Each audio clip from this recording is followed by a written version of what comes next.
Il est ressuscité, il s'est assis à la droite de Dieu. Benjamin.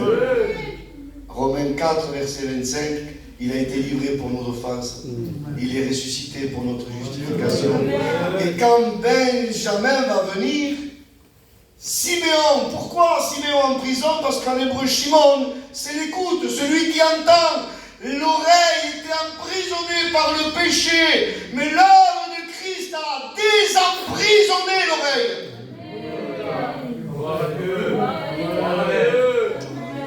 S'il y a des oreilles en prison ce matin, le Seigneur peut délivrer ton oreille, il peut réparer ton récepteur, il peut stimuler ce qui est mort.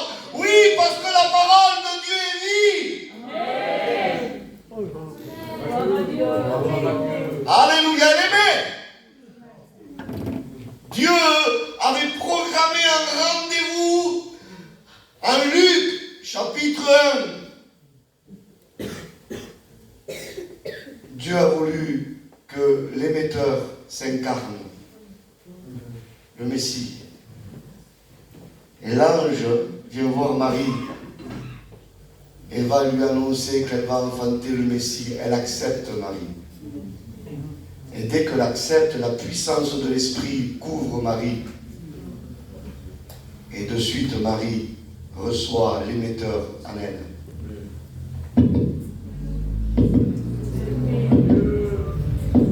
Le cœur du Messie. Il faut retrouver le cœur de Jésus. Il n'y a pas de plus grand émetteur que la parole faite chair. Et quand vous imaginez, elle entend battre le cœur de Jésus en elle. Et avec le cœur de Jésus en elle, elle va voir sa cousine Élisabeth. Dieu avait programmé un rendez-vous. Et Élisabeth, au respect que je vous dois, elle attend de 6 mois le futur prophète, Jean-Baptiste. Et Dieu a voulu que l'émetteur rencontre le récepteur dans un rendez-vous très précis. Parce que avant on ne savait pas ça, Dieu savait parce qu'il était le créateur de l'être humain. Avant 6 mois, le bébé à l'intérieur de la maman n'entend rien. Ni la maman, ni le bruit autour. Mais à partir de 6 mois, ses oreilles s'ouvrent. Et elle commence à entendre les bruits de la maman et des gens autour. Dieu avait programmé un rendez-vous.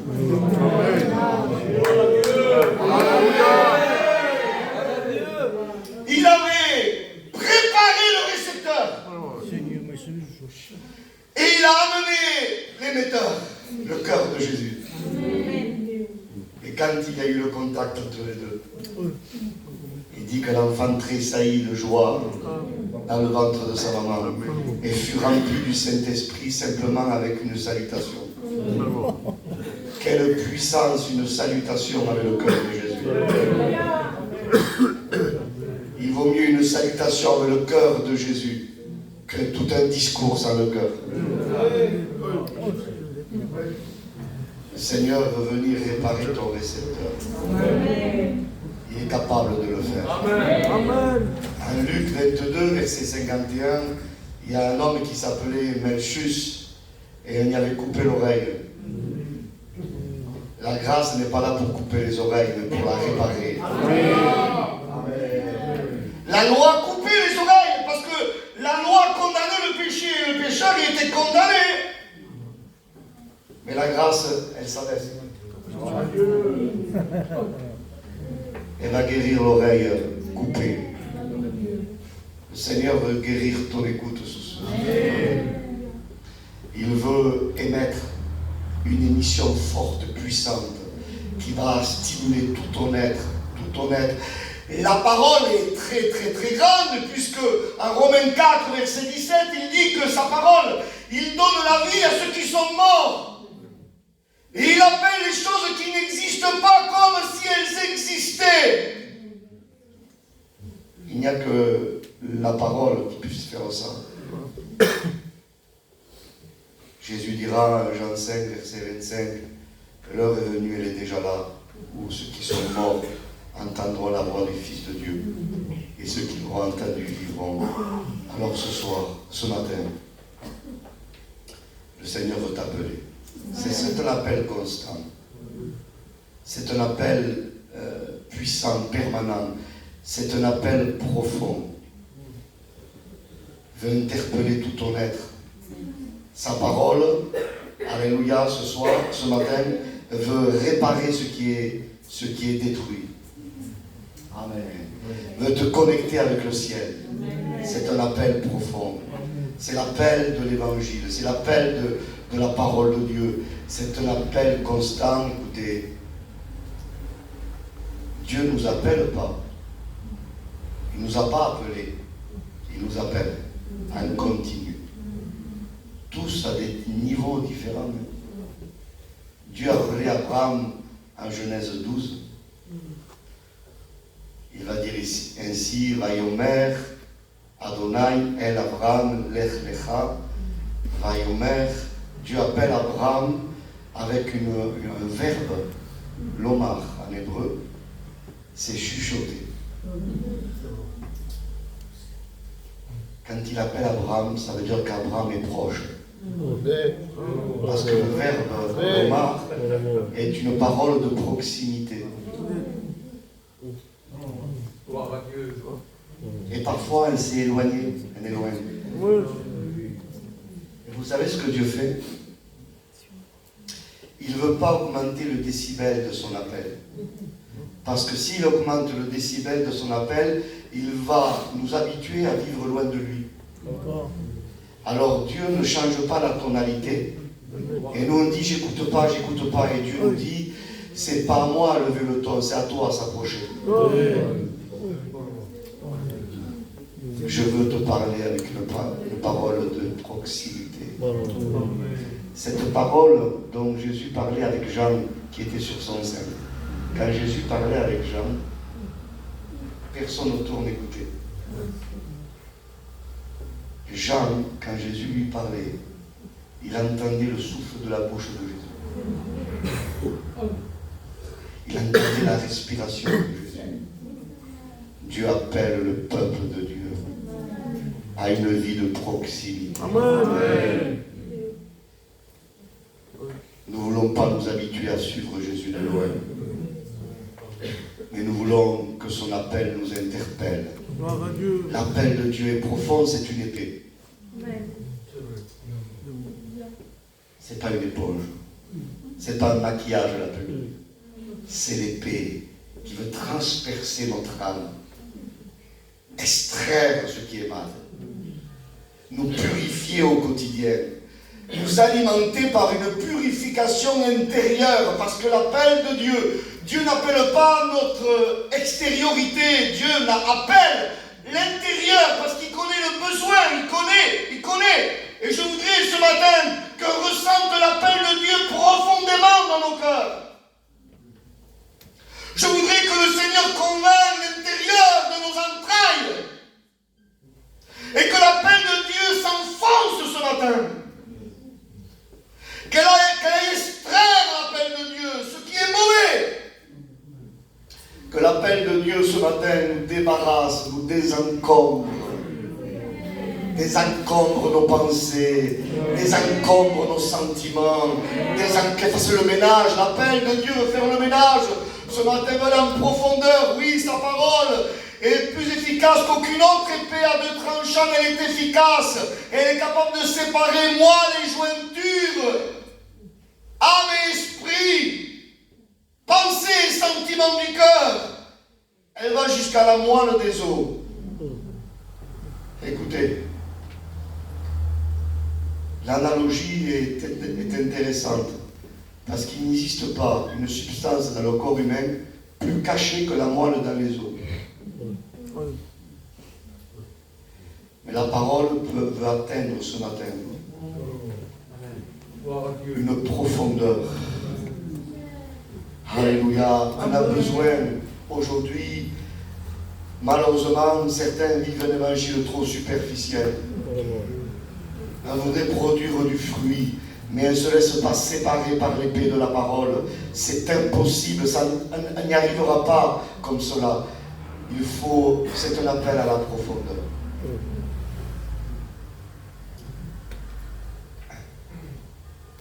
Matthieu 13, verset 5, Matthieu 13, verset 20, il parle du terrain gros cailleux, pierreux. Mais sur la surface, il y a de la terre. Mais il dit qu'il ne trouva pas, la semence ne trouva pas un sol profond. C'est-à-dire que visuellement, c'est une bonne terre. Elle est recouverte par un maquillage terreux. Mais juste en dessous, c'est que du caillou. Ce sont des chrétiens non brisés. Les chrétiens superficiels qui sont dangereux. Parce que les chrétiens non brisés sont dangereux. Le Seigneur veut briser. Amen. Amen. Et ces sortes de chrétiens, ils veulent de la semence. Mais ils veulent garder au fond rocailleux. Et ça c'est pas compatible. Et ce matin, le Seigneur veut parler à l'intérieur. Son appel veut réformer le fond. Et je le dis souvent, dans ce moment, la profondeur nous amène et nous appelle à la repentance. Amen. Luc 5, verset 32. Dieu nous appelle à la repentance. Et la repentance, ce n'est pas de la joie. Écoutez, Dieu appelle le peuple de Dieu à la tristesse selon Dieu. Parce que c'est la tristesse selon Dieu qui va nous délivrer. Amen. Ce n'est pas une joie religieuse, d'ambiance qui va régler le problème. Il faut que le marteau fasse éclater le roc. Jérémie 23, verset 29. Sa parole est comme un feu. Et un marteau qui fait éclater le roc. Il y a des traductions qui disent que le marteau brise le roc. Mais c'est dans le texte original, ce n'est pas un rocher juste fissuré, fendu, reconstituable. Non, non, non. Quand le marteau frappe, le rocher explose en 1000 morceaux. C'est-à-dire que c'est une explosion qui ne permet plus de reconstitution.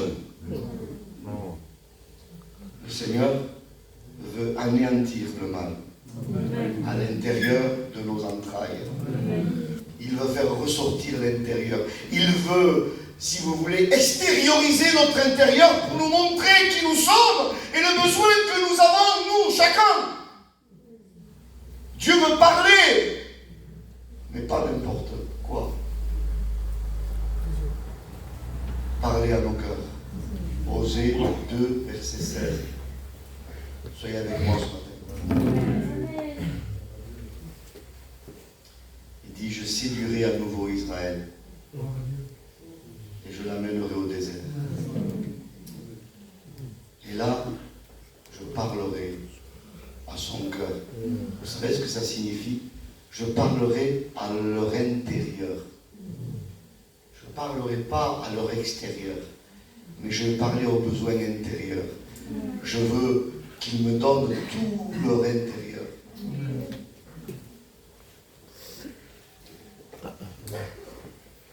Proverbe 23, verset 26. Mon fils ou ma fille, donne-moi ton cœur. Vous savez ce que ça signifie? Donne-moi tout. Donne-moi ta source. Parce que selon Proverbe 4, verset 23, il dit, garde ton cœur plus que toute autre chose, car de lui vient la source de tout. Si je donne mon cœur, je donne tout. Dieu nous appelle à donner ce qu'il nous a donné. Parce que dans le texte, un cercle de ce texte pour les évangélisations, c'est très bien. Mon fils, donne-moi ton cœur. Mais il dit mon fils. C'est déjà un fils. Dieu nous donne un cœur de chair pour qu'on puisse le donner. Parce que le cœur de pierre, il l'ôte. Dieu nous donne une vie chrétienne pour qu'on puisse lui donner tout. c'est un appel au désert. Et le Seigneur veut réformer, pas notre extérieur, notre apparence, notre forme. Mes frères, mes sœurs, Dieu ne veut pas réformer notre forme, mais notre fond. Ça fait toute la différence. Parce que c'est le fond qui a besoin, c'est pas la forme. Un jour, je bénis Dieu parce que le Seigneur dévoile. Il y avait un disciple de forme.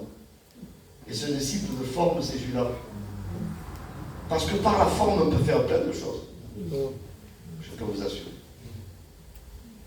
On peut témoigner par la forme, on peut prier par la forme, on peut prêcher par la forme. Mais en Acte 1, verset 18, Judas va se rompre par le milieu. Et ses entrailles se sont répandues. Dieu a voulu montrer les entrailles de Judas. Personne ne connaissait ses entrailles, Dieu les connaissait. Ce matin, le Seigneur veut réformer nos entrailles. Il ne veut pas que ce soit des chrétiens de forme, mais que le fond soit réformé. Amen. C'est tellement important. Eutychus, en Acte 20, verset 9. Il est tombé du 3e étage, et puis les gens l'ont relevé mort. C'est le texte Louis II, 1910, qui le donne le littéral. Il était relevé physiquement, mais mort intérieurement. Il avait la forme, mais le fond n'était pas vivant. Il y a des mouvements qui ne sont pas la vie. Quelqu'un qui est mort, on peut le faire bouger, mais ce n'est pas parce qu'on le fait bouger qu'il est vivant. Écoutez ce texte, s'il vous plaît. On va laisser agir le Seigneur ce matin. Amen. Acte 17, verset 28. Soyez avec moi. Amen. En lui est la vie, le mouvement et l'être. Ce n'est pas le mouvement qui crée la vie, mais c'est la vie qui crée le mouvement. Amen. Un mouvement vivant. Parce qu'il y a des mouvements qui sont morts. Il y a des prières qui sont mortes. Il y a des marches chrétiennes qui sont mortes. Il y a la forme, mais il n'y a plus le fond. Non, c'est la vie qui crée le mouvement. Amen. Amen. L'esprit de vie en Jésus-Christ m'a franchi de la loi du péché et de la mort. Romains 8, verset 2. 2 Pierre 1, verset 3, il dit que sa divine puissance nous donne tout ce qui contribue à la vie ou à la piété. La vie est avant la piété. Ce n'est pas notre piété religieuse qui amène à la vie, mais c'est la vie de Christ qui nous amène à la piété. Il ne faut pas se tromper. Il ne faut pas se tromper. Ce n'est pas nous la source de la sainteté, c'est lui. Amen. Le Seigneur réforme toutes choses. En Jean 15, verset 5, il met les choses à l'endroit. Et Jésus dit, c'est moi qui suis le cep. Et vous, vous êtes les serments. C'est-à-dire que c'est le cep qui nourrit le serment. Et ce n'est pas le serment qui va nourrir le cep. C'est-à-dire que le serment sans le cep, il n'a pas la vie. La sève vient du cep. Nous voulons demeurer en lui. Amen. Amen. Combien cela est très important. Il y a la parabole, on pourrait parler de Matthieu 13, verset 30, de l'ivraie et du blé. C'est quoi la différence entre le blé et l'ivraie? L'ivraie a exactement la même forme que le blé, sauf qu'il est creux. Il n'y a pas le fruit. On ne reconnaît pas l'arbre à sa forme, mais on reconnaît l'arbre à son fruit. Amen. Amen. Il n'y a que le Seigneur qui puisse nous faire produire, amen, en nous séparant. C'est tellement important. Tellement important. En Matthieu 23, verset 27, je ne veux pas citer le texte parce qu'il y a des textes un peu qui pourraient nous offenser, excusez-moi, mais les religieux de l'époque avaient l'apparence de la piété. Et, alors ça paraît dur ce que dit Jésus. Hein. Mais il faut le comprendre ce que dit Jésus. Il dit, vous ressemblez à des sépulcres blanchis. Le mot blanc veut dire transparent. C'est-à-dire qu'à l'époque de la loi, écoutez-moi, si un marchait devant une tombe, elle était impure. Et en fait, Jésus image ces hommes religieux en disant, vous croyez, vous paraissez être purs, mais à l'intérieur, ça ne va pas. Vous vous cachez dans une religion, mais ça ne va pas à l'intérieur. Il y a la mort à l'intérieur. Apocalypse 3, verset 1. L'église de Sardes, elle paraissait pour être vivante, mais il y en avait qui étaient morts. Donc je dis ça pourquoi ce matin? Le Seigneur veut stimuler ce matin, veut redonner vie, veut réformer nos entrailles ce matin. Son appel est profond, extrêmement profond. Et ce que le Seigneur veut, c'est détruire le mal pour bâtir le bien. Amen. Amen. Il veut planter et construire ce matin. C'est ce qu'il veut faire dans nos vies. Alors ce que nous voulons, c'est le laisser réformer. Amen.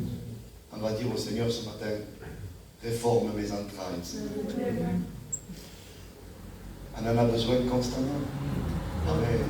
On a besoin de ressentir à nouveau cette tristesse selon Dieu. Je le prêche souvent, la parabole du terrain rocailleux, malheureusement, il dit qu'il reçoit la semence de suite avec joie. Quand il y a la joie au départ d'une réforme, c'est qu'il n'y a pas une vraie réforme. La vraie réforme, ça commence par une sainte tristesse. De Corinthiens 7, verset 10. La tristesse selon Dieu produit en nous une repentance à salut, dont on ne se repent jamais. Amen. Jacques 4, verset 8 à 10. Que vos rires se changent en tristesse. Que votre rire se change en pleurs et votre tristesse, et votre joie en tristesse. Écoutez, peuple de Dieu, il vaut mieux la tristesse de Dieu que la joie de la chair. Oui. Parce que le Seigneur nous incise, il nous sépare. Elle ne pourra jamais produire si elle ne se laisse pas séparer par l'épée de la parole. Dieu appelait Abraham en Genèse 12, et quand Dieu appelait Abraham, je vous l'ai cité tout à l'heure, c'est un appel constant. Le texte hébreu ne dit pas Dieu avait appelé Abraham. Il ne dit pas non plus Dieu appellera Abraham, mais il dit Dieu appelait Abraham. C'était un appel continu, une émission en continu. Et Dieu, quand il appelle Abraham, il appelle à se séparer. Et il dit quitte ton pays, ta patrie et la maison de ton père. Il y a une triple séparation dans l'appel de Dieu à Abraham. C'est pas pour rien. L'appel de Dieu est précis. Amen. Abraham, Genèse 12, a fait un parallèle avec Genèse 1 par rapport à la création. Quand Dieu crée, il va séparer la création triplement. Il sépare les ténèbres de la lumière. Quitte ton pays. Il sépare les eaux d'en haut et les eaux d'en bas. Quitte ta patrie. Et il sépare la mer de la terre et la maison de ton père. Il y a une triple séparation. Et quand la terre se laisse séparer, qu'est-ce qu'il y avait? Elle produisit. Ça veut dire qu'il ne peut pas y avoir production si elle ne se laisse pas séparer. Et Abraham nous symbolise une nouvelle création, parce que d'Abraham va être créé un peuple, Israël. Amen. Et d'Israël va sortir le Messie, Jésus. Amen. Il fallait un homme qui se sépare pour que cet homme engendre le salut de l'humanité. Tu veux engendrer le salut parmi ta famille, il faut se séparer. Amen. C'est pas en vivant comme eux que tu vas les sauver.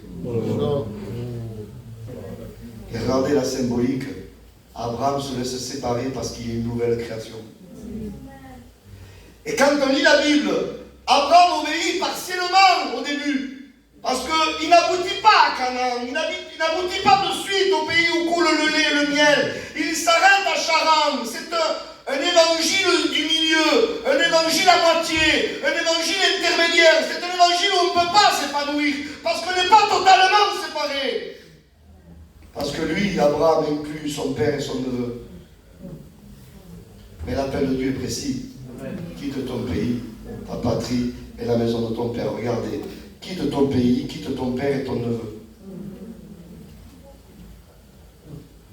Et quand il veut prendre tout le monde avec lui, son père il s'appelle Terah. Et je vous le donne en mille. Qu'est-ce que signifie Terah? Retard. Il faut que le retard meure. Oui.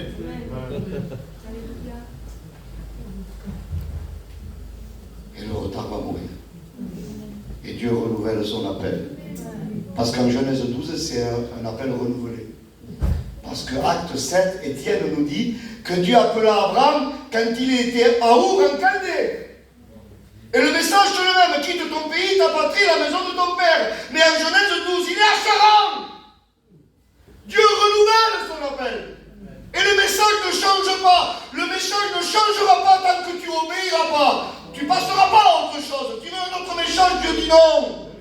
Obéis à celui-là déjà. Obéis à celui-là déjà. C'est le même message. Dieu n'a pas peur de se répéter.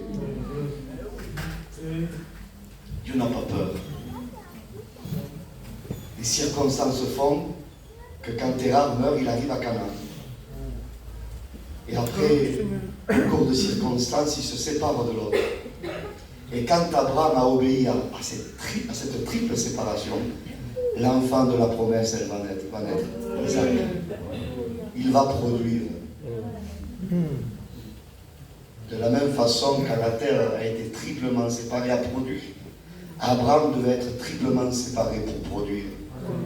Et le Seigneur veut nous séparer globalement, totalement. Il dit, écoutez, la séparation, c'est simple. La Kedusha en hébreu, Kadosh, c'est être séparé, c'est la sainteté. 1 Thessaloniciens 5, verset 23. Le Dieu de paix vous sanctifie lui-même tout entier. L'esprit quitte ton pays. L'âme, ta patrie. Et le corps, la maison de ton Père. Dieu nous appelle à nous séparer totalement. Le pluriel de 3, je vous l'ai déjà dit à Perpignan, est indexé sur l'espace et le temps. Il y a plusieurs, dans la Bible, pluriel de plénitude. Mais le pluriel de 3, c'est l'espace et le temps, puisqu'il y a 3 temps, il y a 3 espaces, 3 ciels. J'en ai parlé hier. L'appel de Dieu veut remplir ton espace et ton temps. L'appel qui t'appelle à te séparer. Séparer et donner ton intérieur totalement. Il veut parler à ton cœur. Amen. Il veut transformer le fond. David dira, vous êtes avec moi? Amen. Psaume 51, verset 8. Tu veux que la vérité soit au fond. Avant qu'elle soit là. Parce qu'avoir la vérité là n'est pas la garantie que nous l'avons au fond. On peut se qu'autoriser la conscience de prononcer la vérité. Mais ce n'est pas la garantie qu'elle est au fond. Avant d'être là, qu'elle soit au fond. Amen. Et David, quand il se repent, il dit, tu veux, j'ai compris, que la vérité réforme le fond, que ton appel réforme mes entrailles. Amen. Et après David va s'exclamer, en Psaume 51, verset 12, crée en moi. Parfois, nous voudrions que Dieu crie autour de nous, à côté de nous. Mais avant de créer à côté de toi, autour de toi, il veut créer à l'intérieur de toi. Il veut détruire les fondations mensongères, les pensées préconçues. C'est le ministère de l'appel, c'est le ministère de la parole. Dieu appelait le peuple d'Israël au désert et partiellement, j'ai 5 minutes de les faire. Partiellement, cette prophétie d'Osée 2,16 a été réalisée par le ministère de Jean-Baptiste. Parce qu'Israël était devenu un peuple de forme. Il avait besoin d'une réforme du fond. Et Osée 2,16, il dit, dans un futur, Dieu dit dans un futur, Osée c'est 8e siècle avant Jésus, et il dit dans le futur, je séduirai à nouveau Israël, et je la tirerai au désert. Et là je parlerai à ton cœur. La signification du désert, il est merveilleux. Parce que Midbar, le désert, je vous l'ai souvent dit, vient du mot davar, parler, vient du mot dévir, le lieu très saint, vient du mot déver, être détruit et mourir. Ça veut dire que le lieu saint détruit en nous ce qu'il faut qu'il se détruise. Amen. Le lieu saint va faire mourir en nous ce qui est en rébellion contre Dieu. Et pour cela, je veux m'approcher du désert. Le désert va manifester mon besoin. Vous avez vu dans l'église, même s'il y en a beaucoup besoin, c'est pas trop difficile de prier, vous avez remarqué? Parce qu'il y a une atmosphère. Mais là où je vois mon vrai besoin, c'est quand j'essaie de faire un face-à-face avec Dieu, tout seul. Vous avez remarqué que ça coûte plus, les frères, de prier tout seul? Il semblerait qu'entre nous et Dieu, c'est plus lourd. On sent plus notre besoin. Là, on sent moins notre besoin. C'est un peu paradoxal. Et bien le désert, les gens quittaient Jérusalem, le grand temple de Rome, tout l'apparat religieux. Et ils venaient dans un désert. Parce que dans le désert était manifesté leur vrai besoin. C'est pour ça qu'ils étaient poussés à se repentir. Parce que dans le désert, il n'y a rien. Il y a Dieu. Ou aussi, il n'y a rien. Mais vous savez, quand il y a Dieu, il y a tout. Amen. Même s'il n'y a rien. Par contre, s'il y a tout, mais s'il n'y a pas Dieu, il n'y a rien. Il n'y a rien. Il faut que j'explique ça, cette prophétie, si vous me permettez. En Osée 2,16, c'est un futur, hein, c'est un futur. Je vais attirer à nouveau Israël dans le désert. Et je parlerai à son cœur. Pourquoi il dit à nouveau? Puisqu'on sait qu'Israël était sorti d'Égypte. Et Dieu l'avait amené dans un désert. Il valait mieux être dans le désert avec Dieu que dans l'Égypte sans Dieu. D'accord? Important. Mais cette prophétie, la totalité de cette prophétie, je vais vous le dire, elle s'accomplira. Et je vous donne des textes. Mais ce n'est pas trop le sujet du message de ce matin. Apocalypse 11, versets 3 à 8. La Jérusalem sous l'Antichrist, après l'enlèvement de l'Église, est appelée spirituellement Sodome et Égypte. C'est-à-dire qu'Israël en premier est sorti d'Égypte pour aller au désert, mais ce n'est plus l'Égypte, localisation, c'est Jérusalem qui s'appelle Égypte. C'est-à-dire c'est la forme de la religion, mais elle a perdu son identité, parce que c'est une religion de forme, une Jérusalem de forme, mais elle n'est plus remplie de la présence de Dieu. Et quand on a la forme et le nom, mais si le nom n'est plus rempli par Dieu, le nom perd sa valeur. Localisation, c'est Jérusalem, mais le nom, c'est Sodome et Égypte. Et sous l'Antichrist, Jérusalem sera appelée par Dieu. Les autres non, hein. Il appellera encore Jérusalem. Vous savez, ce que disent les hommes, c'est une chose. Moi, ce qui m'intéresse, c'est ce que Dieu dit. Excusez-moi, avec le respect que je vous dois, c'est bien ce que les gens disent de moi, mais l'essentiel, c'est quand je suis seul à seul avec Dieu. Je veux que lui me dise où j'en suis. Les gens, sous l'Antichrist, appelleront Jérusalem, Jérusalem. Dieu n'appellera plus Jérusalem, Jérusalem. Il appellera Sodome et Égypte. Et il appellera un résidu du peuple d'Israël à sortir. Parce qu'il a prévu pour ce résidu le salut messianique. Et puis, on continue, si vous permettez, il l'appelle au désert. Ils vont sortir d'Égypte, qui est Jérusalem. Un résidu. Et c'est marqué en Apocalypse 12, verset 6, Apocalypse 12, verset 13 à 16. Elle va être conduite dans le désert et gardée par Dieu un temps des temps et la machine. Où la Bible nous donne la localisation, c'est merveilleux. C'est extraordinaire. Ésaïe 16, verset 4. Il faut le lire dans la version Darby. Très littéraire. Littéraire. Pardon.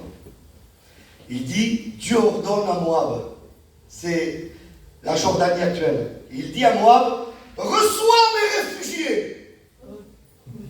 Je t'ordonne, Moab, de recevoir mes réfugiés. C'est un miracle parce que la Jordanie, c'est le peuple arabe. Il y a une similitude, vous me permettez ce matin? Élie, pendant 3 ans et demi de sécheresse, a été nourri par des corbeaux au torrent du Kérit. Élie nous représente le résidu d'Israël, qui va être gardé par Dieu, la dernière tranche de la tribulation, un résidu, et va être nourri par des corbeaux. En hébreu, corbeau, on dit orvim. Et le mot arabe, arvim. Je voudrais votre attention. En hébreu, corbeau et arabe, ce n'est pas à peu près le même mot, c'est exactement le même mot. Comme le miracle a été fait, que la puissance de Dieu a nourri Élie par des corbeaux, Dieu va ordonner à un peuple arabe, normalement, c'est pas la joie entre eux, tu vas nourrir mon peuple. Tu es capable de disposer favorablement nos ennemis. Amen. Et Israël va être accueilli par le peuple arabe, sur l'ordre de Dieu. Pourquoi cette portion va échapper au roi du Nord? Daniel 11, verset 41. Le roi du Nord va conquérir tout, sauf Ammon, Moab et Édom, la Jordanie actuelle. Parce que Dieu a prévu une ville de refuge pour que le résidu d'Israël puisse être protégé un temps, des temps et la moitié d'un temps. C'est pour cela, je n'ai pas prévu tout ce que je vous dis là, mais c'est pour arriver à quelque chose de concret. C'est pour cela que dans Daniel 12, verset 12, soyez avec moi, on voit qu'après la grande tribulation, il y a 75 jours de plus comptabilisés. 1335 jours, au lieu de 1260 jours. Il y a 75 jours de plus. Quand Jésus va revenir en gloire avec l'Église, Amen. Parce que nous, on est enlevés, 17 ans avant. Nous, on est la parenthèse, selon Daniel 9, et on retient l'Antichrist. La manifestation de l'Antichrist. Quand l'Église est enlevée, la 70e semaine de Daniel se enclenche à la 69e, les 7 ans de tribulation. Donc, qu'est-ce qui va se produire? C'est que, par rapport à la tribulation, il va y avoir, si vous voulez, le retour en gloire, mais le Messie ne va pas venir juste à Armageddon. Apocalypse 16, verset 16, à Apocalypse 19, verset 11, et tout ce qui en suit, Jésus vient à Armageddon mettre fin à la bataille, mais pas que. Il va, selon Ésaïe 63, il dit, ils reviennent d'Édom, de Botsra, les vêtements teints de sang. Édom, c'est la Jordanie. Pour vous faire court, Armageddon, c'est le nord d'Israël. Édom, c'est le sud. Mais oui, non, le Messie. Je croyais qu'il venait à Armageddon, c'est tout. Non, il y a tout un processus messianique. C'est pour ça qu'il y a 75 jours de plus. Parce que le Seigneur ne viendra pas que dans un endroit, il va faire une campagne. Il vient à Armageddon au nord d'Israël, après il va au sud porter secours à ses réfugiés. Ésaïe 63, verset 1er, ils viennent d'Édom, de Botsra. Botsra, c'est la Jordanie. Et c'est pas fini! En Ésaïe 19, verset 1er, il se manifeste en Égypte. Alors regardez le parcours messianique. Il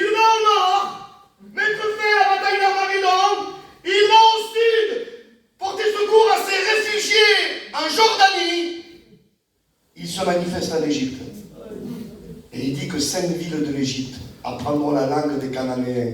Et la langue des Cananéens, c'est l'hébreu. C'est-à-dire que 5 villes égyptiennes vont se convertir au Messie.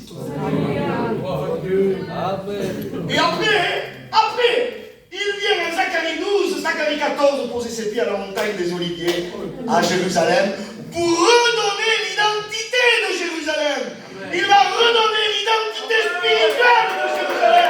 Jérusalem ne sera plus Sodome et Égypte, mais Jérusalem redeviendra Jérusalem.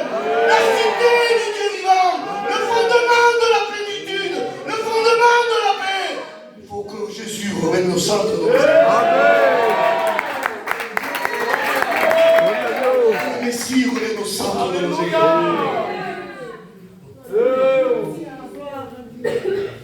Je vous ai dit tout ça pour arriver là.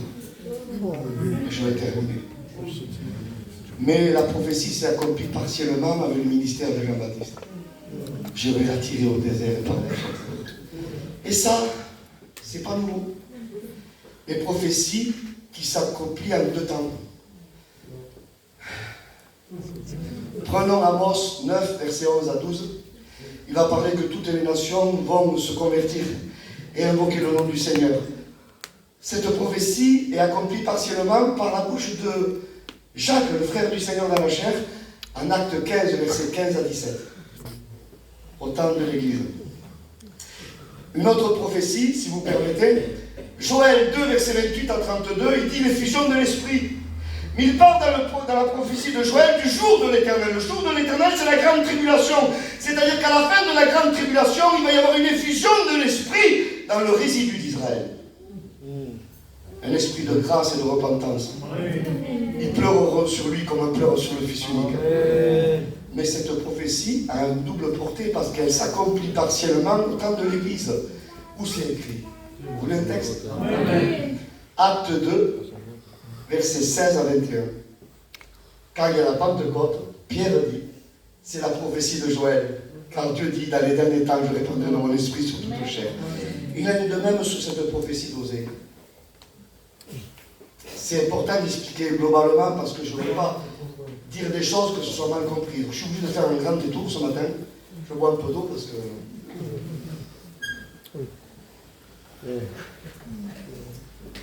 Le peuple d'Israël du temps de Jean-Baptiste était un peuple de forme. Et Dieu a voulu réformer les entrailles d'Israël. Un ministère extraordinaire qui s'est séparé de l'Égypte qui était Jérusalem. Une Jérusalem hérodienne, occupée par l'adversaire, dans le compromis avec Rome, avec tout un cocktail Molotov. Mais Jean-Baptiste est saint. Parce que lui, il a une mission. Il est rempli du Saint-Esprit. Il peut avoir les perles à Jérusalem. Je vous avais souvent parlé des perles. Des Cantiques 1, verset 10. Qu'il est beau ton cou au milieu des rangées de perles. Les perles, c'est les fonctions, les dons, les statuts que Dieu nous donne. C'est merveilleux. Parce que la Bible dit, ne jetez pas vos perles au pourceau. C'est très important, les perles. Mais Dieu porte plus d'intérêt au cou qu'aux perles. Le cou, c'est la communion. Je vous l'ai dit ça. On appelait à l'époque le temple de Jérusalem le cou d'Israël. Parce qu'on considérait que Dieu était la tête, Israël le corps. Et ce qui était le lien entre la tête et le corps, c'est le cou. C'est la communion. Moi, vous savez, je dis souvent ça. C'est une expérience que j'ai faite, mes frères et sœurs. J'étais en Polynésie dernièrement, mais j'avais été il y a 11 ans en arrière. Et des chrétiens m'avaient donné un collier de perles pour ma femme. Moi, j'étais tout fier quand je suis arrivé. J'ai mis le collier de perles sur le cou de ma femme. Et moi, je n'ai pas dit comme Dieu. Je n'ai même pas parlé du cou de ma femme. J'ai dit qu'il est beau ce collier. Oui. Je voyais que les perles, moi. Dieu n'est pas comme Michael.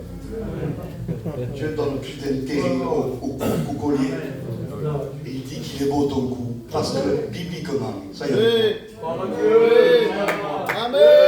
C'est le cou qui sublime les perles pour Dieu. Et ce n'est pas les perles qui subliment le cou. Ce qui met en valeur les perles pour Dieu, c'est le cou. C'est tout le contraire de nous. Parce que nous, c'est les perles qui mettent en valeur le cou. Dieu dit non. Plus important le cou que les perles.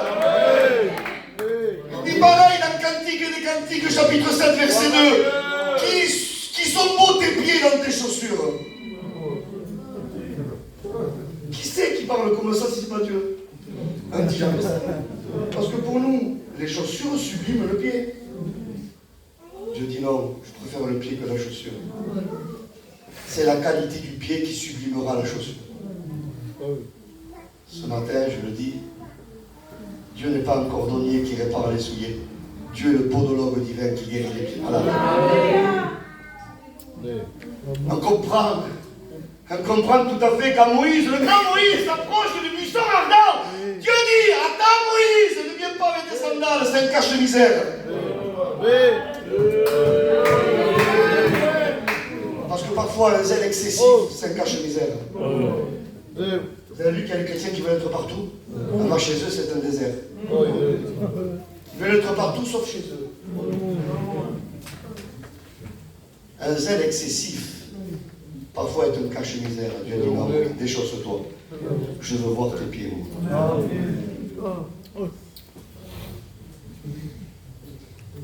Jean-Baptiste avait plein de perles pour lui. Descendant d'Aaron. Ce matin, je suis en forme. Il avait pour lui tracé, tout le monde aurait voulu être à la place de Jean-Baptiste. Les meilleurs mets d'Israël, les meilleures tables étaient pour lui. La fonction sacerdotale à la plus grande église. Ici, c'est l'église mère. Mais le temple d'Hérode, le temple de Dieu, serait été une des merveilles du monde s'il avait été aujourd'hui. Qui n'aurait pas voulu avoir le privilège d'être pasteur dans le temple de Dieu? Jean-Baptiste était destiné à ça. Il avait pour destination la robe sacerdotale qui contenait une couleur qu'on appelait Techelet. Le bleu, que ce bleu-là, on l'a retrouvé il y a peu. Il vient d'un escargot de mer. Et c'est goutte par goutte qu'on en sort la substance. Écoutez, écoutez. Aujourd'hui, cette couleur Techelet est plus chère que l'or. Et Jean-Baptiste était destiné à porter une robe avec cette couleur. Il va dire, où je garde les perles, où je perds mon goût. Parce qu'il voit les perles, une corruption. Amen. Et ça, j'aime le caractère des hommes de Dieu. Il jette toutes les perles. Mais il garde son goût. Il troque les meilleurs mets d'Israël pour manger des sauterelles et du miel sauvage. Il troque la robe de Téchet pour avoir un vêtement de poil de chameau, mais dans le désert. Jésus est à lui. Amen. La plus grande des richesses, la personne de Jésus. Il semblerait qu'aujourd'hui, elle aime plus les choses de Dieu que Dieu lui-même. Et vous savez, l'appel au désert, c'est sortir des choses de Dieu pour aller à Dieu. Parce qu'il semblerait que les choses de Dieu deviennent Dieu. Attention, les choses de Dieu, c'est pas Dieu. Mon ministère, il ne faut pas que ça devienne mon Dieu. Ta fonction, il ne faut pas que ça devienne ton Dieu. Ton Dieu, c'est plus grand que ta fonction. Ton don, même s'il est bon, c'est pas ton Dieu le don. Ton Dieu, c'est celui qui te l'a donné le don. Donc, dans les derniers temps, Dieu veut nous faire sortir des choses de Dieu pour aller à Dieu lui-même. Pour le redécouvrir à lui. Amen. Amen. Voilà l'évangile. Voilà l'évangile. Romains 8, verset 17. Nous sommes héritiers de Dieu et co-héritiers de Christ. Je ne suis pas héritier de quelque chose. Je ne suis pas héritier des choses de Dieu. Je suis héritier de Dieu lui-même. Moi, je suis trompé d'héritage. 1 Corinthiens 1, verset 9. Il nous appelle à la communion de son Fils. Voilà l'appel au désert.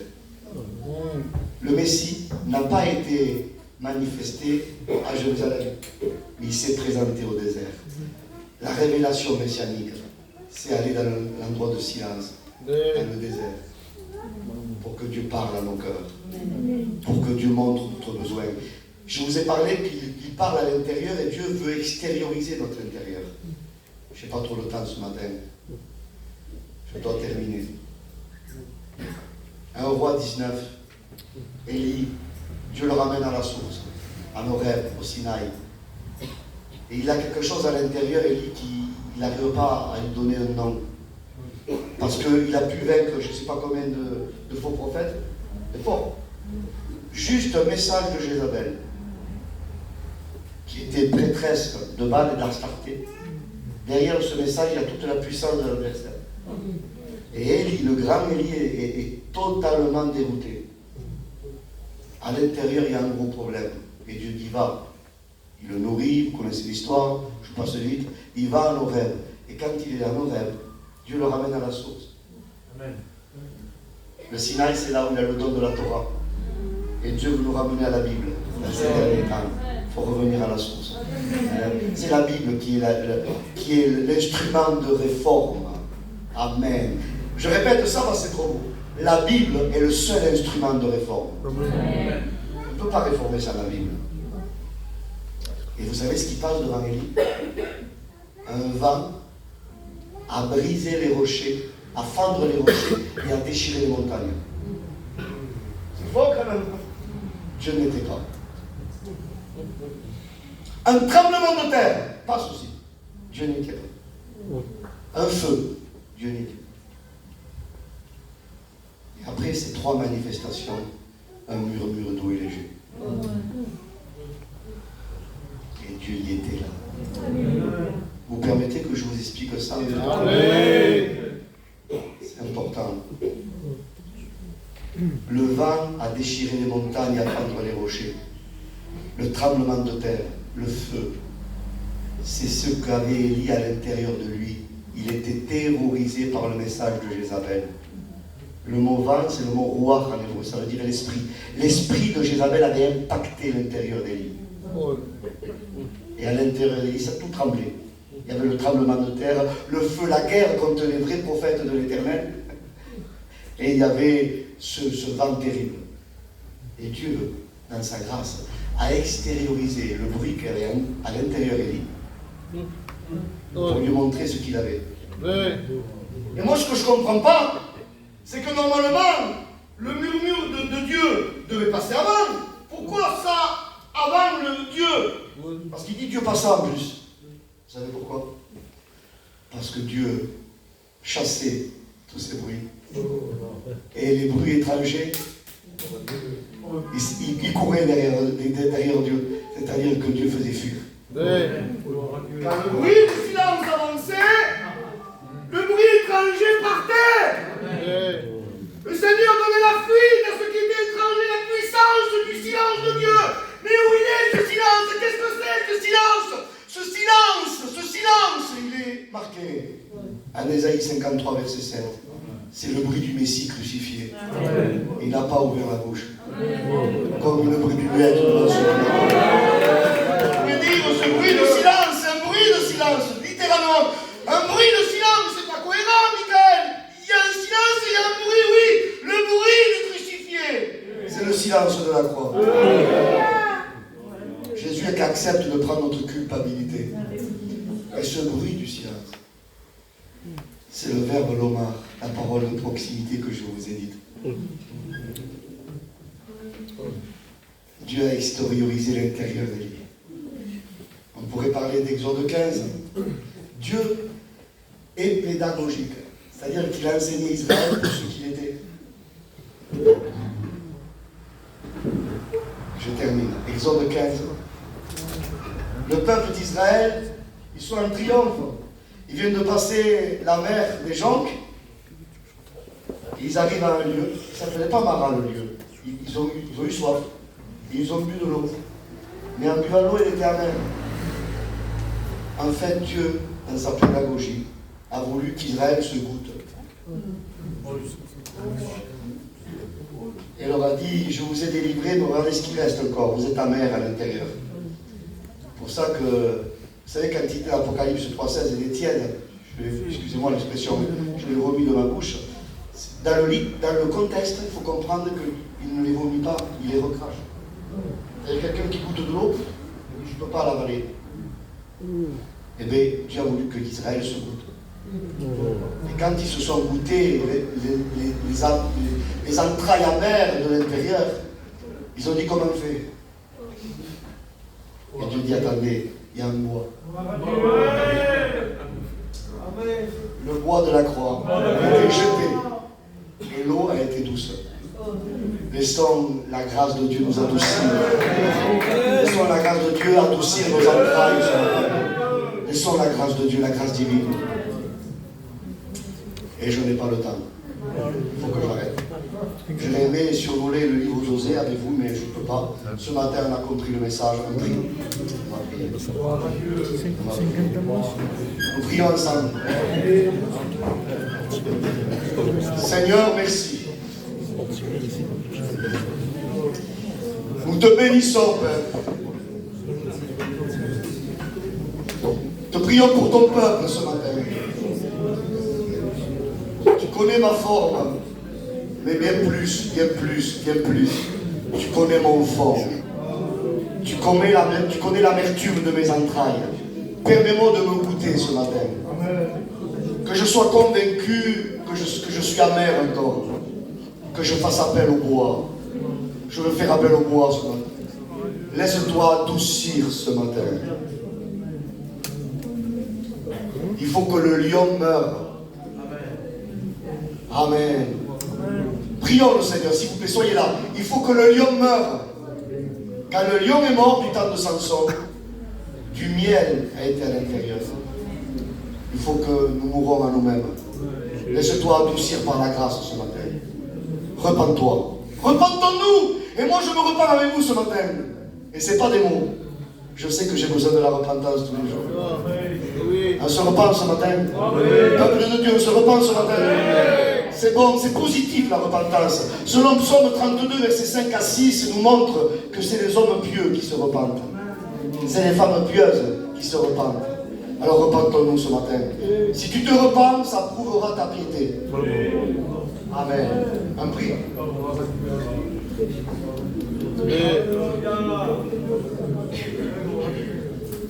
Nous voulons te remercier ce matin, Seigneur, parce que ta parole, c'est une lumière pour nous. Elle est une vérité, un miroir pour, Seigneur, refléter notre intérieur et notre extérieur. Seigneur, merci de ta grâce, merci pour ce magnifique conseil, parce que ta parole est pour nous un conseil à vivre chaque jour, chaque instant de notre vie. Seigneur, merci pour ton règne, mon frère Michael. Merci, Seigneur, ce matin, pour ton Église, quand il est là, attentif à ta parole. Et maintenant, nous voulons appliquer individuellement ce que nous avons écouté. Seigneur, bénis l'Église, bénis nos frères et sœurs, Seigneur. À moi toute la gloire. Amen. Amen. Michael, il va prier Dieu. Seigneur, merci pour ce matin.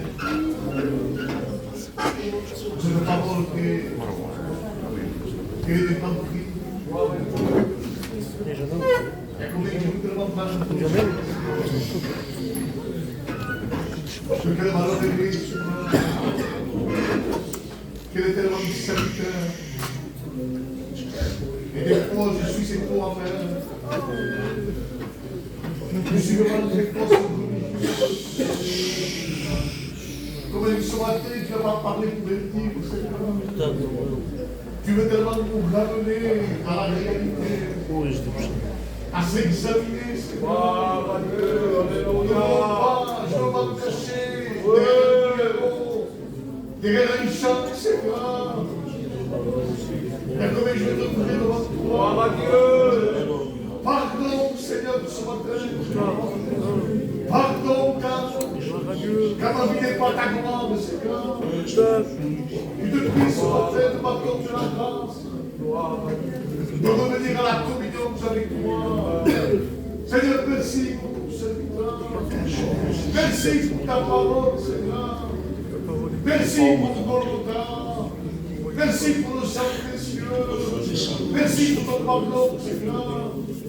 Merci pour tout ce matin.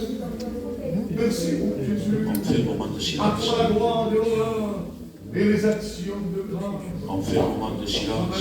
Que cela ne nous empêche pas de prier dans notre cœur. On fait la lecture de la Sainte Seine. Pour ceux qui prennent la Sainte Seine, vous vous levez. Pour ceux qui peuvent, il faut adorer le Maître. Il faut qu'il fasse des réformes. Il faut que le feu descende. Il faut que le feu descende ce matin. Nous voulons ouvrir nos cœurs. La parole de Dieu dira ainsi: pendant qu'il mangeait, Jésus prit du pain.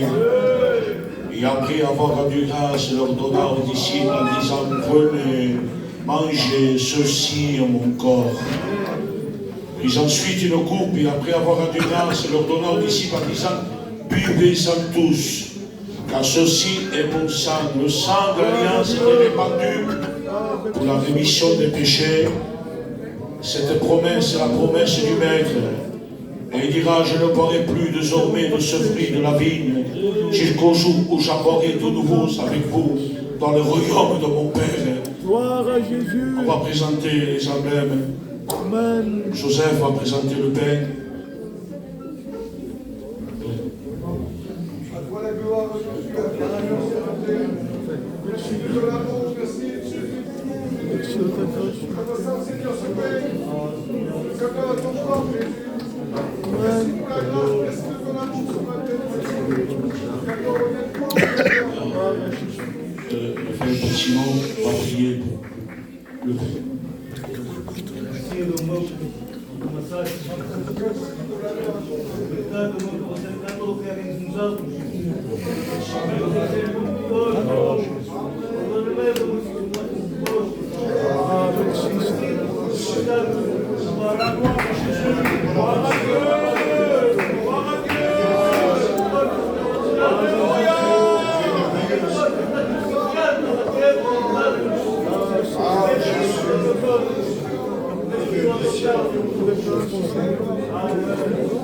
Que l'Église loue le Seigneur ce matin. Ne reste pas déclaré.